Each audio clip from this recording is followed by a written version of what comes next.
Welcome back to the channel, everybody. Thank you so much for joining me and allowing me to continue to be your daily advocate.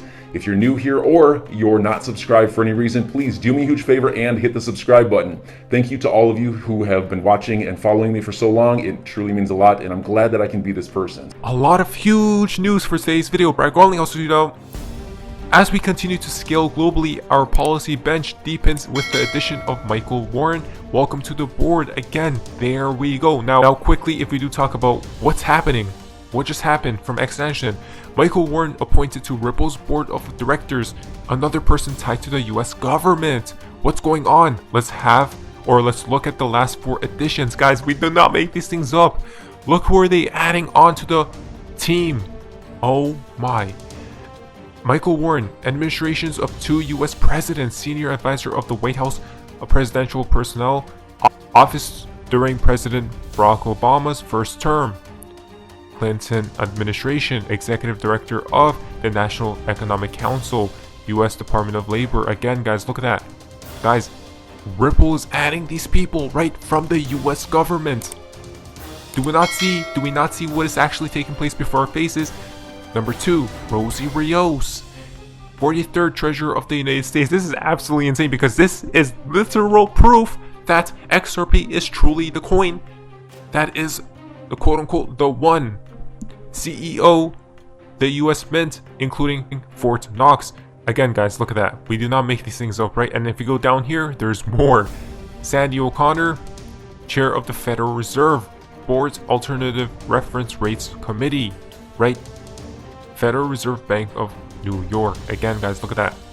4, Craig Phillips, Counselor to Secretary of the Treasury Steven Mnuchin, Policy Development for Regulatory Reform, Executive Order 1370-72. So basically, guys, what do we see right here? All of these people are joining Ripple, no other crypto team, right? This is how we know Ripple has the strongest team to date, guys. From Ripple themselves, we are excited to welcome Michael Warren to our board of directors. Michael will play a key role at Ripple as we continue to champion regulatory clarity in the United States and expand our presence in global markets. So basically, as we see, this is absolutely insane. He joins Ripple with over 20 years of experience advising clients on international growth strategy, stakeholder management issues, and economic and geopolitical issues affecting global markets. Again, we're talking about global markets, guys. Isn't that interesting, huh? Quote, I'm excited to join Ripple at such a pivotal moment in history. Isn't that insane? At such a pivotal moment in history. Again, guys, history is unfolding right before our faces, right before our eyes, both for the company as well as crypto at large. Ripple and crypto, right, said Michael Warren. I have long admired the tendency shown by Ripple and its management team, using regulatory setbacks in the US as an opportunity to pioneer crypto regulation for the benefit of industry innovation and establish an equal playing field for all. Again, the level playing field comes back.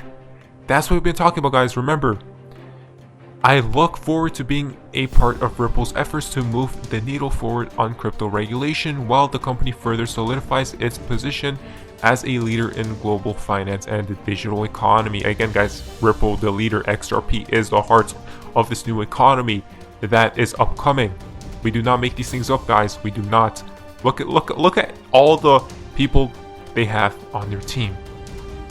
That's all we need to see, guys, right? Now, from Bloomberg, Ripple CEO on SEC battle. We did see a portion of this video. Let's watch the rest.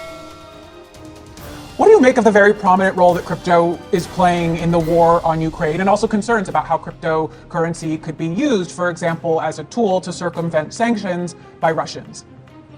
You know, Emily, I think this is a bit of a red herring, meaning that there's a lot of attention around it as like, what does this mean? But the practicality of using it to circumvent sanctions, I think, is really difficult. And the reality is that if you just take the basic math, before the invasion of Ukraine, there's about $50 billion a day of FX trades. There's just not enough liquidity in the crypto market to really put much of a dent in that. Moreover, the point at which sanctions are applied is at the endpoint. So through exchanges, a Bitstamp or a Binance, And I think you've seen globally that the major exchanges around the world say, "Hey, we're going to acknowledge, enforce, and respect those sanctions." And so, I think that the idea that crypto is being used at any scale to circumvent sanctions is not a really.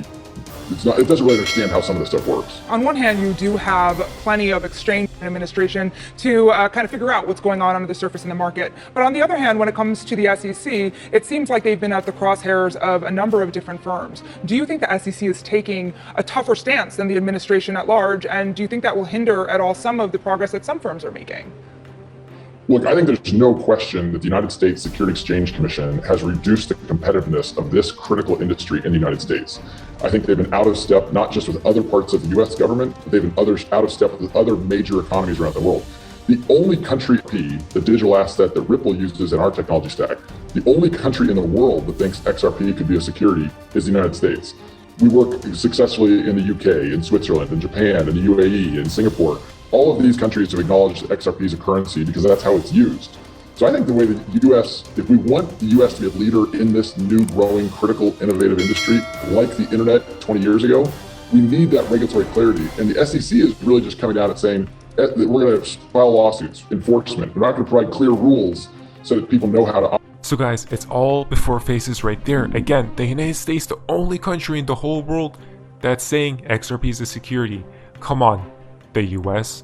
Again, this is how we know they're just delaying till the events, till the world is ready to introduce the new standard of the new economy, XRP. More proof from Kristalina. The entire global economy will feel the economic ripple effects, quote, by the way, of the war in Ukraine, right? With slower growth and faster inflation, the reverse of what we want to see. So basically, we see what's happening right here. But it's interesting because you know what happens, right? They put it in plain sight at the end of the day. Ripple effects is right. She said that on purpose. Read between the lines, guys. Right? Managing Director of IMF News. The IMF, guys. Now, David Shorsusudo, XRPO DEX now supports USDT via GateHub, right? So basically, and the first euro-backed stablecoin is soon to come via Status Network or NET, as you see right there.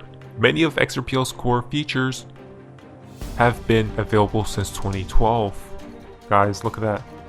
When was XRP even thought about? Probably decades ago, right? So we do see what's happening right here. Now, built for payments, the XRPL allows counterparties, financial institutions, central banks, governments. Come on, guys, right? The ability to fully settle transactions cheaply in just a few seconds. This assurance eliminates overnight and business risks for financial institutions in particular. Guys, again, this is why they love XRP.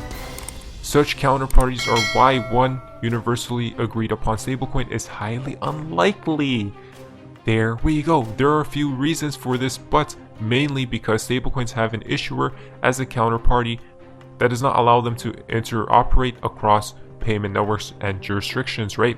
Neutral, counterparty-free digital assets like XRP solve this problem by acting as a bridge that allows payments to be settled quickly and efficiently without needing any trusted central intermediary. Look at that, guys. Again, XRP, right? The neutral asset like we have been talking about all this time. And look what happens. Come on, guys. Again, XRP being what? The heart and the quote-unquote golden bridge that's going to be interconnect the whole world together, right? Pretty crazy stuff. Now quickly, XRP Video Taco Stand update. Just under 4 months left till Jet is done selling his XRP. There we go, guys. All the proof is right here. Basically, Jet's balance and release, as you guys can see, selling XRP, remaining 471 million XRP. That's just a mind-blowing amount of XRP to even just hold, right?